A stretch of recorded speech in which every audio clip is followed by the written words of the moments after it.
कि योगी जी का स्वागत करें। योगी आदित्यनाथ जी, जिनके चरण इस पवित्र मिट्टी पे पड़े हैं, ये वीरों की मिट्टी है, ये रास बिहारी बोस की मिट्टी है, ये कन्हैयालाल दत्त की मिट्टी है। उससे ऊपर नहीं सोचे, उससे आगे नहीं जाना चाहते हैं। उनकी सहानुभूति यहां के नौजवानों के साथ नहीं है, किसानों के साथ नहीं है। 10 वर्ष में एक भी उद्योग बंगाल के अंदर नहीं लगा है। भाइयों बहनों, उत्तर प्रदेश में हम लोगों ने 4 वर्ष में 4 लाख नौजवानों को सरकारी नौकरी दी।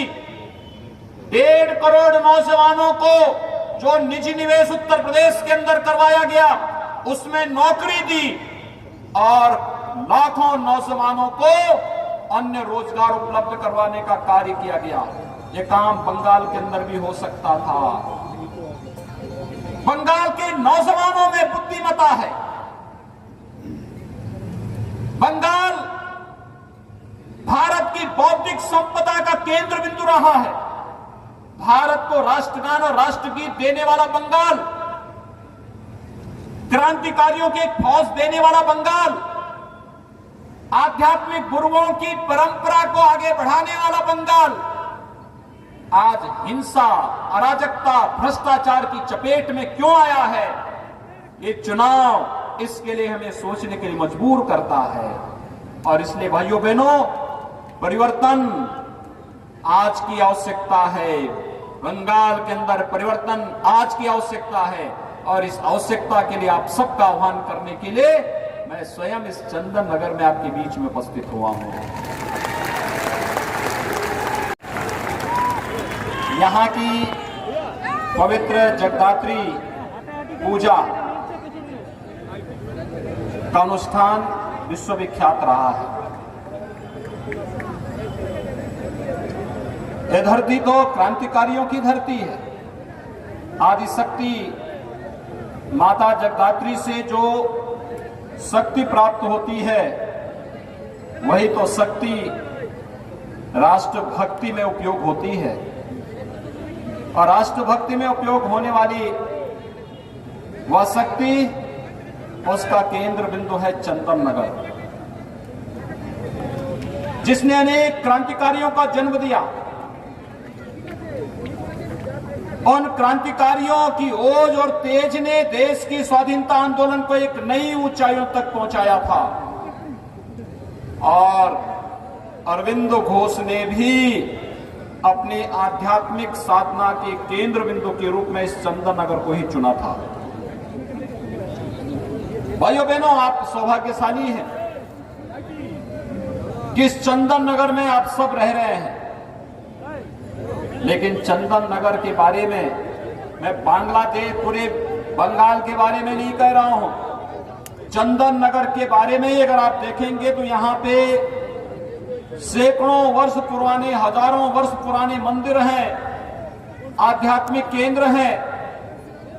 ये यहाँ का एक स्पिरिचुअल एंड हेरिटेज सिटी के रूप में इसे विकसित किया जा सकता था, लेकिन वामपंथियों ने भी और टीएमसी ने इसकी सर्वथा उपेक्षा की, और उस उपेक्षा का परिणाम है कि मंदिर जर्जर चल रहे हैं। क्रांतिकारियों की साधना स्थली विलुप्तता की ओर जा रही है।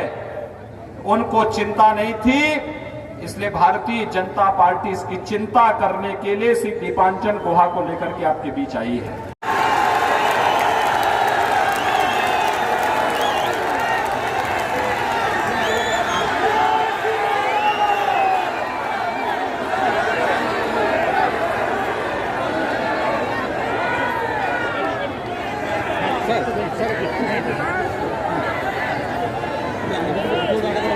আমার বাংলা ভাই বোনেরা, আপনারা কেমন আছেন? ভালো আছেন তো? भारत माता की, भारत माता की, भारत माता की, वंदे वंदे वंदे। जय श्री राम, जय जय श्री राम, जय जय श्री राम। मंच पर उपस्थित भारतीय जनता पार्टी के जिला के सभापति श्री गौतम चटर्जी, चंदन नगर विधानसभा क्षेत्र से भारतीय जनता पार्टी के जनप्रिय प्रत्याशी श्री दीपांजन गुहा जी, सनातन बसु जी, गोपाल उपाध्याय जी, संजय घोष जी, अपूर्व जी, नीलेश पांडे जी, रामप्रीत यादव जी, निमाई दास जी, विनोद दास जी, कृष्णा थापा जी, कमलाकर प्रसाद गुप्ता जी, श्रीमती सानी चौधरी जी और भारी संख्या में चंदन नगर विधानसभा क्षेत्र से उपस्थित भारतीय जनता पार्टी को आशीर्वाद देने के लिए उपस्थित भाइयों बहनों, आप सब जानते हैं चंदन नगर बंगाल की एक मिनी काशी मानी जाती है। ये मंदिरों का शहर है और क्रांतिकारियों का आश्रय स्थल भी। भारत की परंपरा में भक्ति और शक्ति दोनों का एक अद्भुत संगम है और भक्ति और शक्ति के इस अद्भुत संगम की नगरी चंदन नगर को मैं कोटि कोटि प्रणाम करता हूं, आप सबका अभिनंदन करता हूं। बनेंगे दिक्कतें हो जाएंगे, ये सेहत के लिए अच्छा नहीं होगा। भाजपा आएगी, सेवंत पे कमीशन देगी। वामपंथियों ने, कांग्रेसियों ने और टीएमसी ने तो आपको सेवंत पे कमीशन भी नहीं दिया है। उत्तर प्रदेश में हम अपने हर सरकारी कर्मचारी को सेवंत पे कमीशन दे रहे हैं, बंगाल के अंदर नहीं मिल रहा है।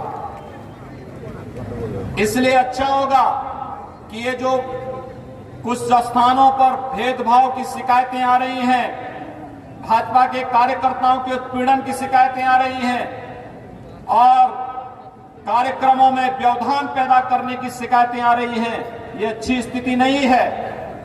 और इन स्थितियों में आज के दिन पर ईमानदारी पूर्वक चुनाव कराने में योगदान देना पुलिस और प्रशासन का दायित्व बनता और अपने इस दायित्व का निर्वहन ईमानदारी के साथ करिए। अन्यथा लोकतंत्र की मालिक जनता होती है, जनता अपना फैसला सुना चुकी है 2 चरणों के चुनाव के माध्यम से। भारतीय जनता पार्टी को बंगाल के अंदर आने में कोई रोक नहीं सकता। बंगाल ने प्रधानमंत्री मोदी जी के विजन को स्वीकारा है और उन्होंने पिछले 6 वर्षों के अंदर प्रधानमंत्री मोदी जी के नेतृत्व में देश के अंदर चल रहे विकास के कार्यों को पूरे देश ने बड़े गौरव के साथ स्वीकारा है। हर व्यक्ति जानता है मोदी जी ने देश को विकास का एक एजेंडा दिया, देश की आस्था को सम्मान दिया, वैश्विक मंच पर प्रत्येक भारत को गर्व के साथ भारतीय होने का गौरव की अनुभूति कराने का जो गौरव प्रदान किया है प्रधानमंत्री मोदी जी ने किया है।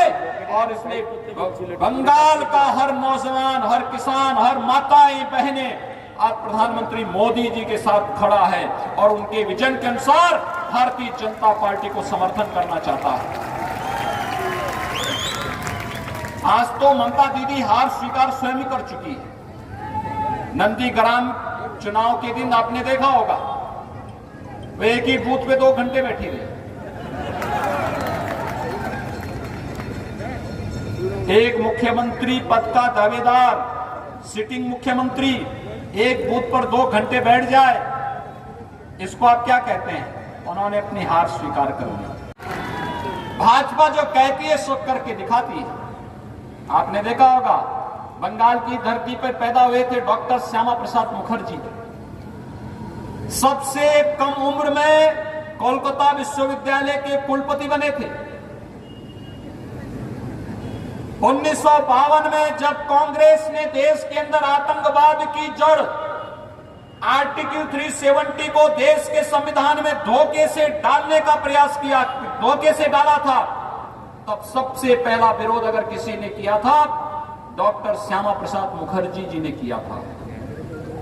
उन्होंने उस समय नारा दिया था, एक देश में दो प्रधान, दो विधान, दो निशान नहीं चलेंगे। आपने देखा होगा श्यामा प्रसाद मुखर्जी ने 1952 में जो बात कही थी, कश्मीर एक समय में आतंकवाद का गढ़ बन गया था।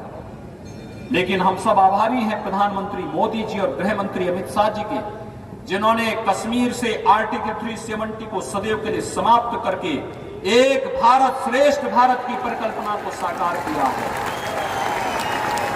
आज कांग्रेस ने आपको एक अधिकार से वंचित किया था कि अगर चंदन नगर और कोलकाता का कोई नौजवान अगर अपने लिए संपत्ति खरीदने के लिए, मकान खरीदने के लिए जम्मू कश्मीर में सर्विस कर रहा है और वहां मकान और आवास बनाना चाहता था, इससे पहले नहीं बना सकता था।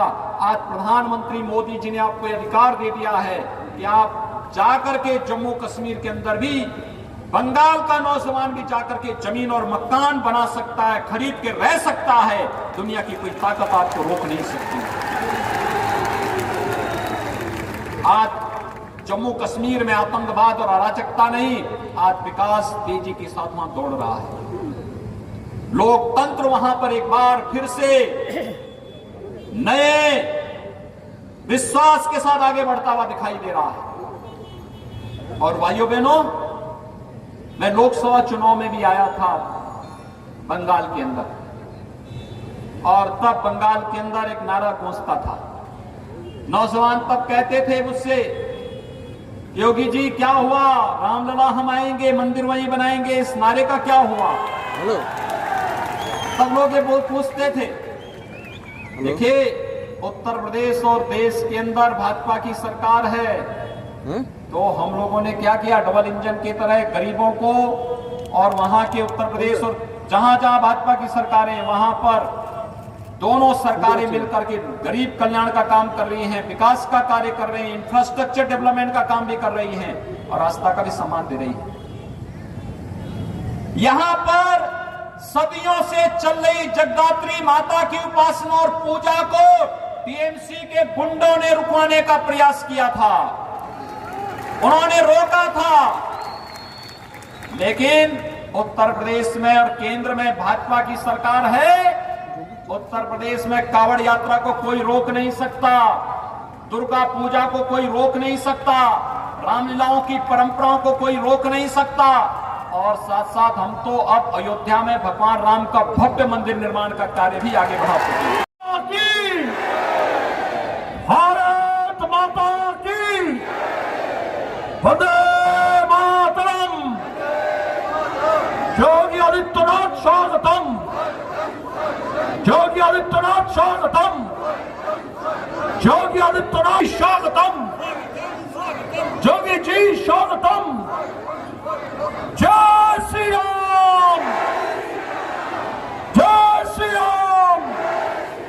योगी जी स्वागतम, योगी जी स्वागतम, योगी जी स्वागतम, योगी जी स्वागतम, योगी जी स्वागतम, योगी जी स्वागतम। बीजेपी जिंदाबाद,